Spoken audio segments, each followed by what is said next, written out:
Har du ätit gröt själv? Ja. Är det gott då, Lea?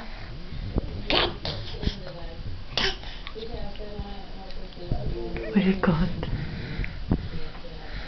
Vad tar skålen vägen? Bakom ryggen. Vad knasigt. Ska mamma hjälpa dig?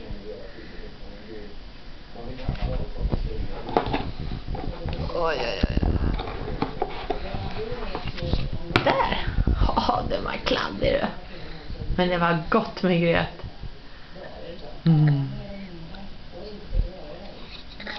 Exakt hur gott med gröt var det, Lea då? Lea?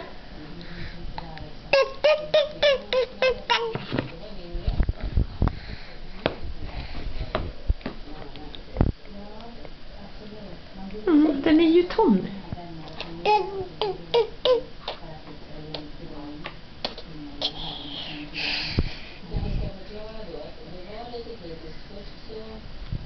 Du har lite gröt på näsan. Du får inte ta med dina rödfingrar på kameran.